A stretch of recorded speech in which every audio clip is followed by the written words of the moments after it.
I'm Oh, that was just good. a big fan of our next guest. She made a name for herself on Fox and Friends, but since moving to Australia in 2016, we have taken her in as one of our own. We are thrilled to have her on the Ben, Rob and Robbo Show today. Welcome, Anna Kooiman. Well, thank Hey! you. Thanks for having me, Yay! you guys. This is so nice to be able to do this from the comfort of my own home and be on the telly with you guys. Rob, before we get going, I just wanted to say a huge thank you for even giving me a shot on Australian television. You were the very first producer to bring me on an Aussie TV show. So thank you, and thanks for thinking of me again. Congrats on this new show. Well, thank you very much. We're thrilled to have you here, streaming across the internet. But look, we're going to get to your career in a moment because you have been a bit of a trailblazer. You've done some amazing things, and I was thrilled to have you on Studio 10. But just 10 weeks ago, you had your beautiful new baby girl, Annabelle. How is it all going the second time around?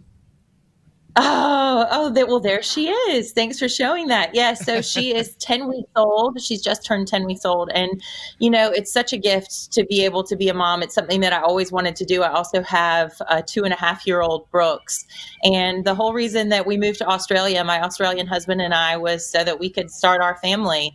Of course, my career did take a back seat to that. And I have started a fitness career here, or restarted a fitness career here, that's actually aimed at moms and helping other moms get their groove back. So I've got moms that are going through the same exact process with me with my Strong Sexy Mamas fitness program. And it's been awesome to see other moms who are in the exact same spot as I am with their little ones, keeping them awake at night, trying to work out how feeding's going and how much help you need if you need help. And but my little Annabelle, she's adorable. Thanks for letting me brag about her for a little bit. Oh, no, of course. I have 3 kids of my own, and I never miss an opportunity to brag when they're not annoying me. But you're not at that stage yet.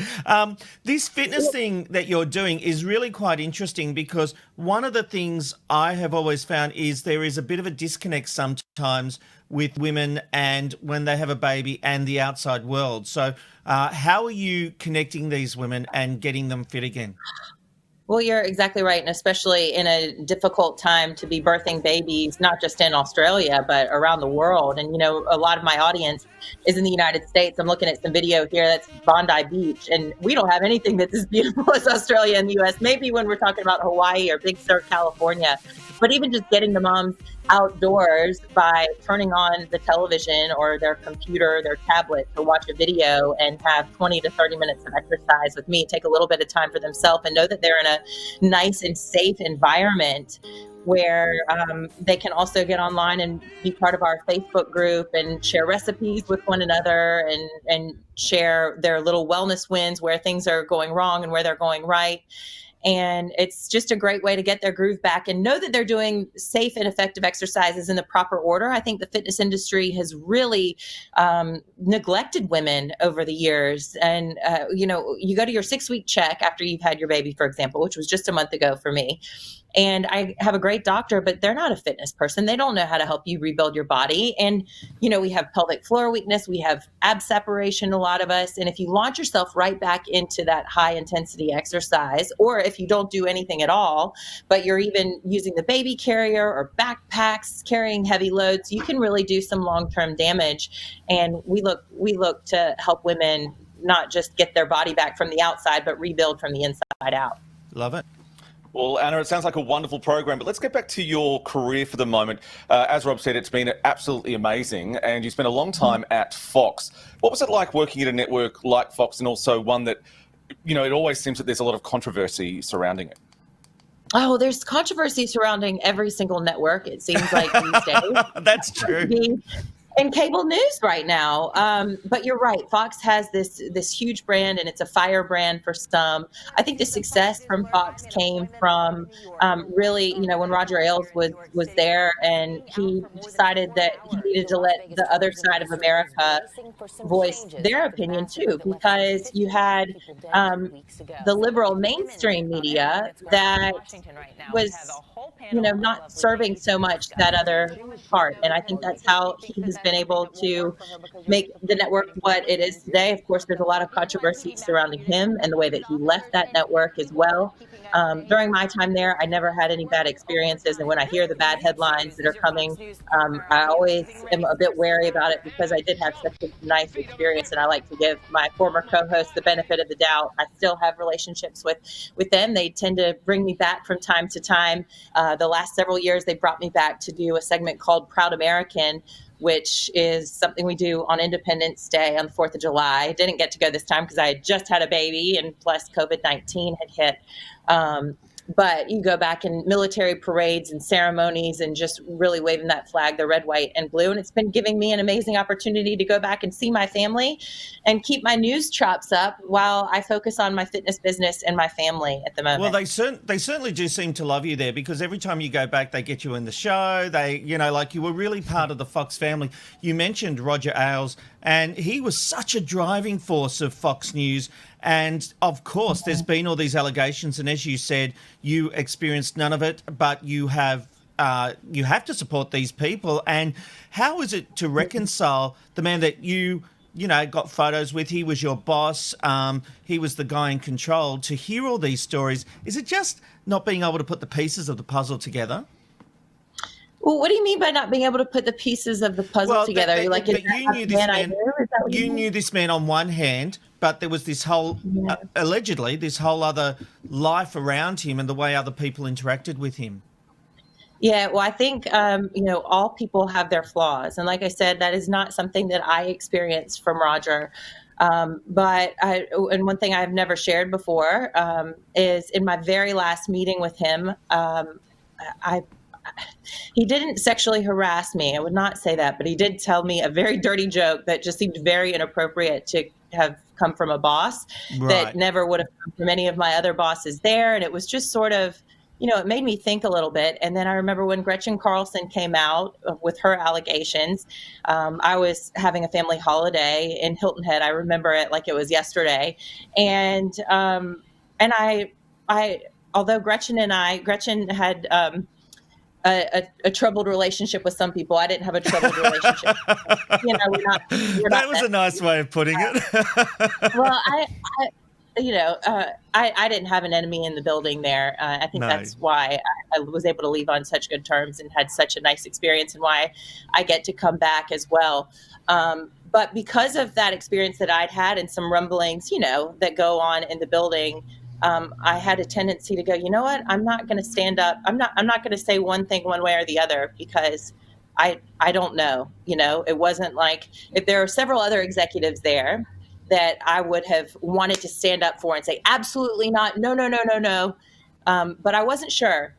Sure. And then I watched the news headlines unfold just like you guys did. Yeah, crazy stuff. Interestingly enough, you got to work alongside people like Megyn Kelly, Gretchen Carlson, and then after the film Bombshell came out and the TV series The Loudest Voice, we got to see, from Megyn Kelly, we got to see what her response was to those, those moments of their life being made into TV and film. Obviously, Gretchen Carlson wasn't allowed to talk because she was bound by that. What was it like for you? Was it surreal to be able to watch a TV show and a movie based on the very workplace you worked in?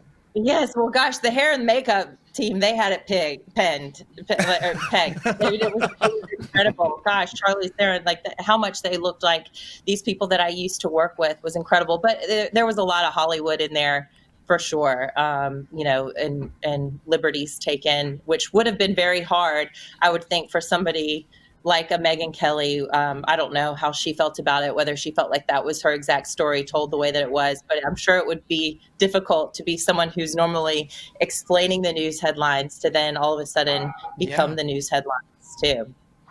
Well, you got to interview some amazing people in your career, and I'm sure you'll go on to interview more people as well. But and also, I guess you're on the ground floor for some major disasters. Having this opportunity to ask you at this point of your career, what has been the highlight?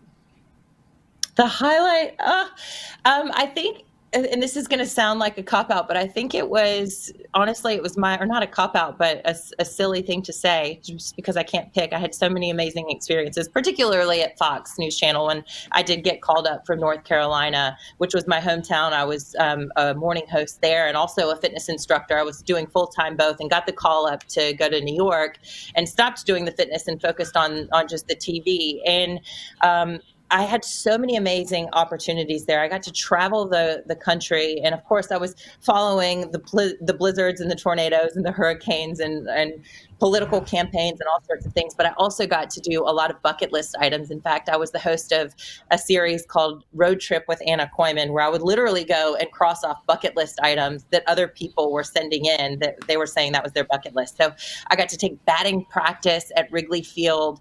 I got to sing karaoke in Nashville, Tennessee with a country music singer. I got to surf in California with professional surfers, with children who have autism. I got to go cliff diving with the Red Bull cliff diving team. I mean, the most amazing opportunities. And I also was a little bit different at Fox. You know, I did wear the news hat a lot and do a lot of amazing interviews, but I was lucky enough to be able to be taken seriously and handle that, but also do all this fun, bring fun to people through their screens, let my hair down. I wasn't scared to get my hair wet. They used to put me in the dunk tank every year when Major League Baseball was starting or spring training or something. And Rob, I think that was one thing that you are amazing at. I just want to give you another kudos is being on Studio 10. You know, I know that you didn't have the biggest budget there, and that show is such a good show, and you built it to what it is. And it's pretty cool. I mean, you had all sorts of different antics that would go on. You were about making TV moments, and that is the magic of television, I believe, rather than being a newsreader and blah, blah, blah. Like you always got it, and that was the beauty of you. And I don't want this to turn into a mutual appreciation society because that's, but I'm very humbled by what you're saying. I don't mind. I mean, I did my hair. No, I'm very humbled by what you're saying, and you were always a good sport, and you were up for anything. And I tell you what, we would love to talk Trump and the election with you. And we're doing a new thing from next week where we're going to have a fourth panelist. I would love you to come on and talk to us and do hot topics if you wouldn't mind. I'm asking you on the air, so you have to say yes. So that's my tricky way. Call my agent. Don't say anything. I love to ambush people. I love that idea too. As long as I have proper time to prepare, and I don't know, do you want to pay for my babysitter too? We have you thought Studio 10 had a small budget. Right, well, this show is slightly smaller. Yes, I would love to come back on the show. It's on tape, and I am saying yes, I would love to. I love it. And thank you so much. There is so much we can talk to you about. And seriously, with the American election coming up, I really want to pick your brains about that. But we will talk to you very soon, my friend. Thank you for being on the Ben, Rob and Robbo Show today. Great. Thanks for having me on. Bye, guys. It's the Ben, Rob and Robbo, Ben, Rob and Robbo Show. Ben, Rob and Robbo Show.